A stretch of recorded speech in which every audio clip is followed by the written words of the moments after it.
Today I'm going to talk about the benefit-cost ratio.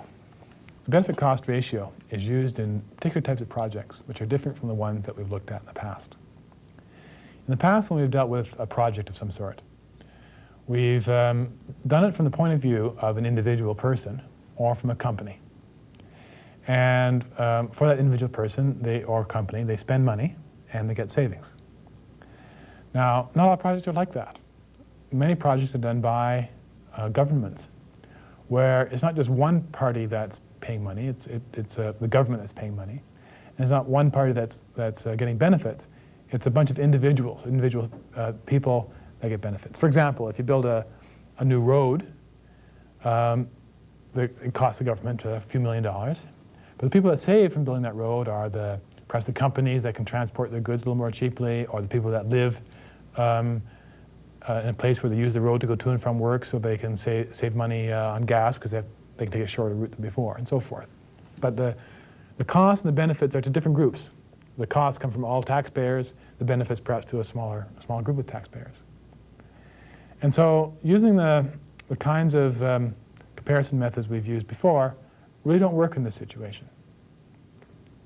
And the benefit-cost ratio does. The idea here is that you take the costs and you take the benefits. And if the costs are greater than the benefits, then you probably shouldn't do the project. If, however, the benefits are greater than the costs, then you should. So we use the ratio and find the present worth of benefits divided by the present worth of costs. And if the costs are greater than the benefits, then that number is going to be less than 1. If the benefits are greater than the costs, then that number is going to be greater than 1.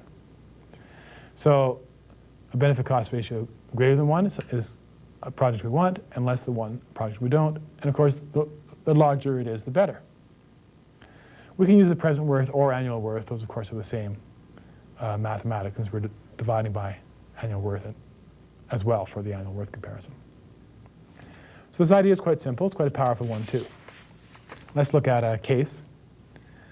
This is a real situation, the Garrison Diversion Unit. Let me actually draw a map of it first before I give you the figures. Here's a map of North Dakota. You may recognize it. And there's a lot of features drawn on this map, including some rivers. This river here is the Missouri River. And that, of course, leads into the Mississippi. It's a very large river. And North Dakota is a fairly dry area, much like southern Manitoba. And in the northern part of the state, there's a need for irrigation. So these areas in here are possible irrigation areas. And the Garrison Diversion Unit was diverting water from the Missouri River into areas of North Dakota that needed irrigation.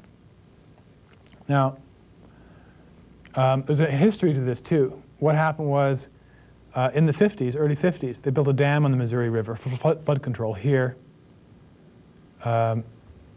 near Garrison, North Dakota, and flooded the river valley to make it a large lake called the Sacagawea Lake. Now, the problem was that the best farmland in North Dakota was where that lake was, or was where that lake is. And as part of the deal for allowing that dam to be put in place, which is a benefit to states further south, there was a recognition that this diversion unit we put in to improve farmland elsewhere in the state, and, if you like, restore the farmland that was lost in the lake. So this canal was more than an engineering project. It was also a political project, too.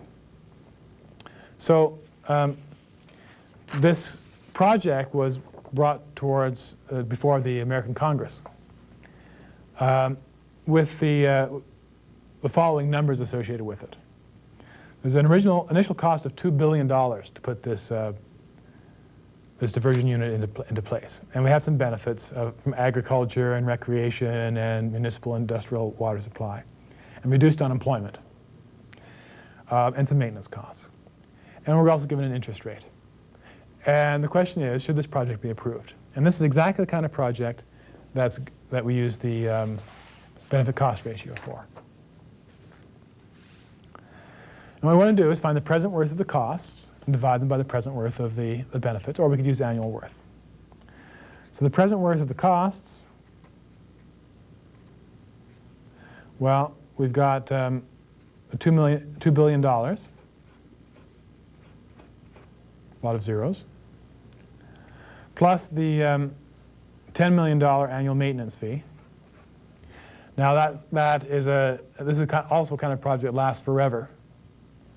So as you recall, our formula is to take the first cost, add in the annual cost, divided by the interest rate, right? And that gives us 2125000. Present worth of the benefits. We have a lot of benefits. They add up to $72 million.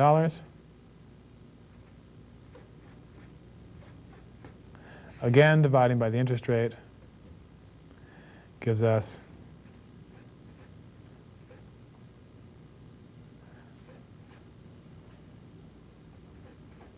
$900 million.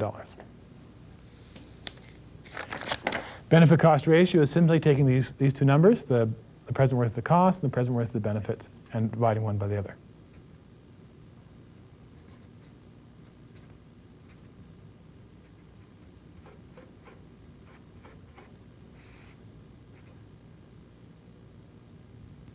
The other way around, of course.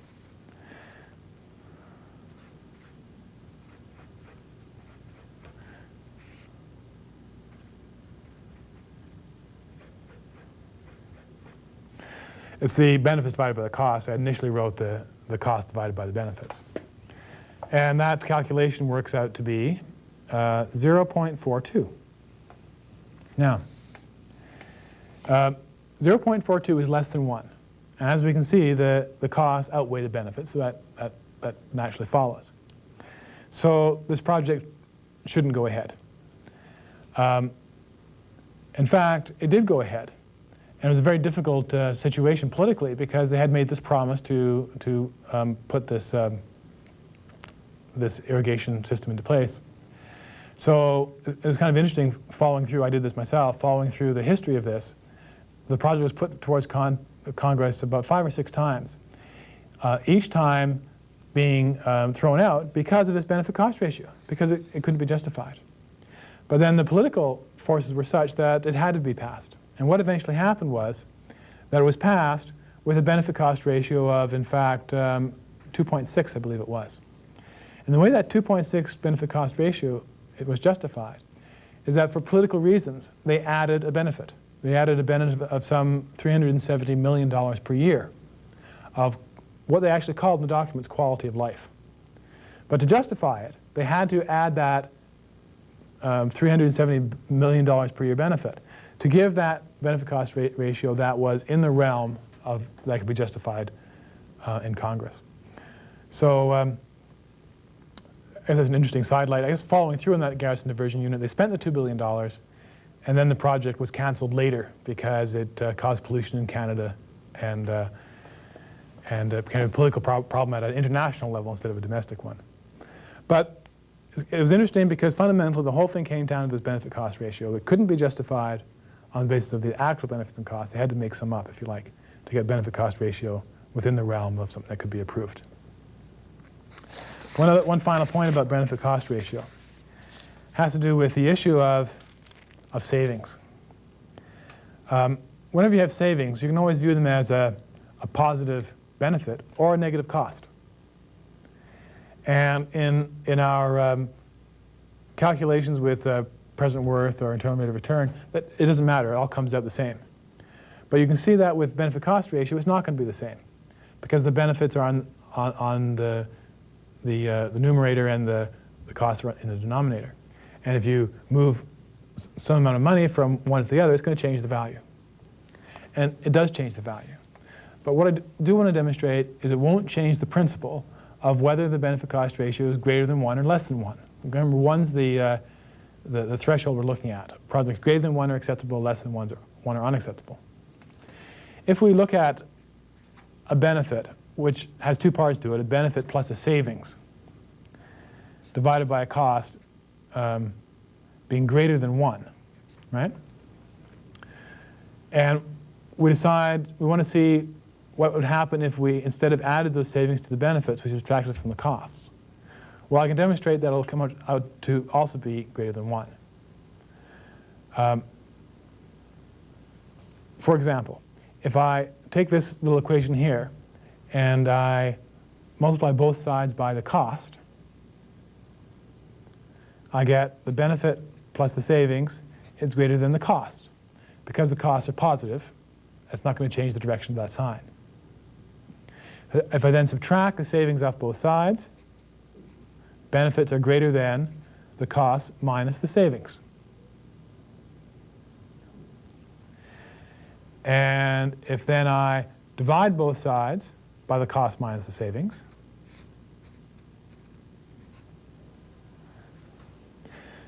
I can do that as long as the savings don't exceed the cost, which I think